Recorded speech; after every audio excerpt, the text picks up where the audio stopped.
Hello, my name is Danny Spencer. I am a DEI intern for undocumented and documented and neurodiverse students here at the Center for Career Readiness and Life Skills. Today, we will be going over entrepreneurship. Today, we will be talking about different things associated with entrepreneurship. This includes definition, types, skills and characteristics, process, challenges, success stories, resources, and key takeaways. How would you define entrepreneurship or an entrepreneur? I'll give you a second to think about it. Essentially, an entrepreneur is a boss and a business owner, and entrepreneurship is the process of becoming one. This looks different for everyone, and the experience is personal. So, an entrepreneur creates a business and manages that business, which offers goods and services to others. And they do this with the goal of making a profit.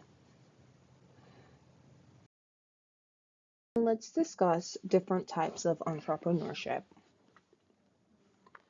Our first type of entrepreneurship is small businesses, and these are businesses created to provide services to a small range of people or local community. Examples of small businesses include local restaurants such as Hops 44, Dog Lane, or Toasts.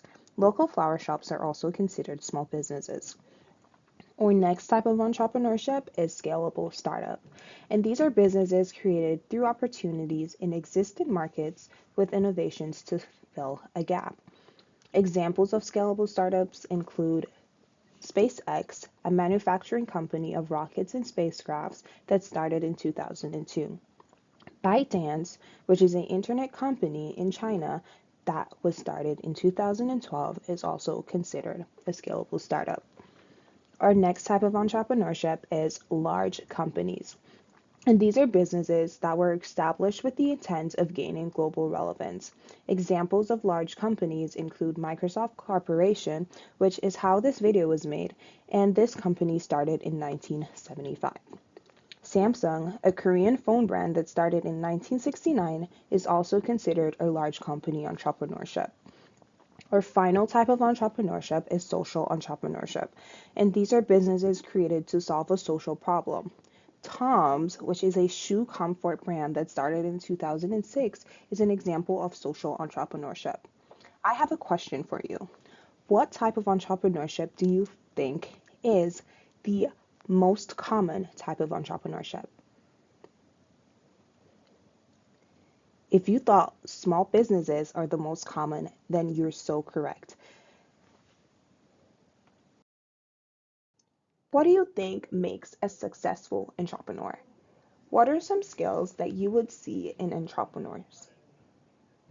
This includes resilience and endurance, ambition, willingness, problem solving and innovation, communication, motivation, grit, confidence, empathy, and creativity. In an article by Immigrants Rising, these characteristics are said to already be seen in many undocumented and documented individuals. So you have what it takes to become an entrepreneur. Now let's move on to the entrepreneurial process. How do you become an entrepreneur? There are 5 steps in the entrepreneurial process. Let's go over them. The first step is the ideation step, and this is generating an idea through brainstorming or your personal passions. What do you enjoy doing that you could use to make a profit? Or what are things missing in the market that you could create and make a profit?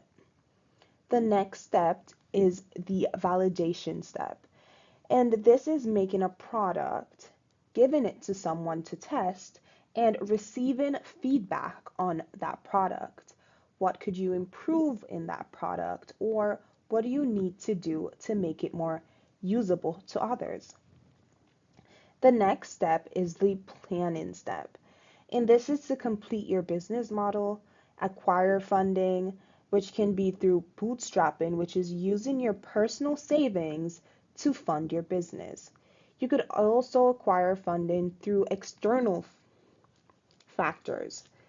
This includes funding from friends and families, angel investors, which provide funding in exchange for ownership equity in your company, venture capital, which is a type of funding for businesses with long-term potential, crowdfunding, which is when you raise money through a large group of individuals through large fundraising activities. Another type of funding is loans, which is a sum of money borrowed from banks that is required to be repaid, usually with added interest. The final type of external funding are grants, which are large sums of money that are given to a company as a gift to provide funding. Usually, they're not repaid or required anything in exchange. A part of the planning step is to create a business model. This is an example of a business model canvas, and it is used to determine how you will gain profit in your business. This business model canvas consists of 9 elements. Let's go over each element and what they entail. Our first element is key partners. Who are you planning to work with in your business? Then we have key activities. What must be done every day to keep your business afloat? Key resources. What is needed to create your product or offer your service? Key proposition. What value does your product or service have to customers? Customer relationship. What type of relationships are you developing with your customers? Customer segments. Who do you think will benefit most from your product? Channels. How can customers get your service or your product? Is it only available online, or is this an in-person product? Cost structure. What is the cost of starting up your business? What is the total to have your business up and running? Revenue streams. How will you price your product to generate a revenue? And this is all that is entailed in this business model canvas, and it is used to establish the basis of your company. Now let's return to the entrepreneurial process. Our fourth step is the execution step, and this is launching your business, developing your marketing strategies, whether this be branding or developing a digital presence, and executing your sales strategies.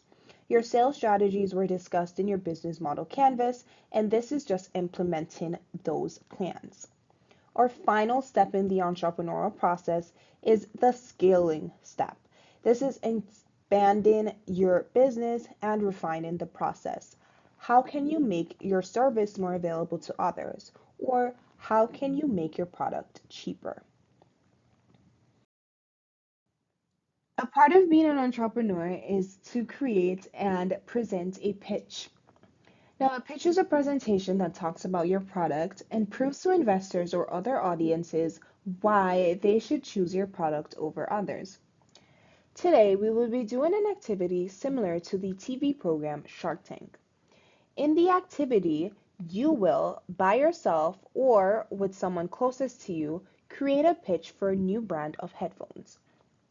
Your pitch should showcase the problem of current headphones and how your new headphones fixes it.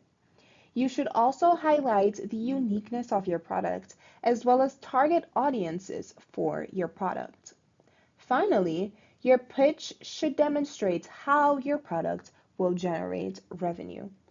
As discussed earlier in the video, a business model canvas can be used to develop your pitch. Now pause the video and create your pitch for new headphones. Now that you have created your pitch, try it on a friend or a family member and see if they would be convinced to buy your new headphones. Let's discuss challenges faced by entrepreneurs. These are challenges highlighted by multiple entrepreneurs during their process. First, we have acquiring funding for the business, then delegating responsibilities, lack of budget skills and money management, finding the right product or service. This is usually occurring in the ideation step of the entrepreneurial process. Then is slow results, and finally, developing the entrepreneurial mindset. How do you think you could overcome these challenges? Now let's highlight some success stories of entrepreneurs located here in Connecticut. Our first entrepreneur is Frank Scamato, and he is the owner of Stringers, an indoor golfing simulator in New Britain, Connecticut. His business started as solely an indoor golfing simulator, but has expanded to a mobile simulator. He received help and support from Connecticut Small Business Development Center, CTSBDC, which is an agency that provides funding and help to new entrepreneurs. Our next success story is about Lila Andrick, a UConn Canner alum and the owner of Happy Dinosaur, a colorful children's dinosaur toy brand that has been in an uproar lately. She received support from Wolf New Venture Competition, which is a competition hosted here at UConn that allows new entrepreneurs to pitch their ideas and gain funds. If you're considering becoming an entrepreneur anytime soon, here are some resources that will be able to help you along your journey. You could start by visiting the Center for Career Readiness and Life Skills website at career.uconn.edu, where you'll be able to find articles, courses, and videos that cover entrepreneurship. You could also visit the Center for Career Readiness and Life Skills in person by going to Wilbercross 202. Other on-campus organizations include Worth Institute and the Center for Innovation and Entrepreneurship. If you're looking for off-campus organizations, the U.S. Small Business Administration, Connecticut Small Business Development Center, and Immigrant Rising are organizations that focus on entrepreneurship for undocumented and documented students. To end the video, here are some final tips and takeaways. Make the most of your student experience. Remember, the resources available on campus are for your benefit and they're at your disposal. Build and use your support system. They're your biggest advocates. Believe in yourself. Do not be afraid to ask for help. And visit the Center for Career Readiness and Life Skills website or in person. Becoming an entrepreneur is risk-filled and demanding, but use your available resources to your benefit. Information seen in this video was taken from the following websites. If you're considering to use the resources available at the Center for Career Readiness and Life Skills, here are some ways you can interact and get in touch with us. Thank you for watching this video and have a good day.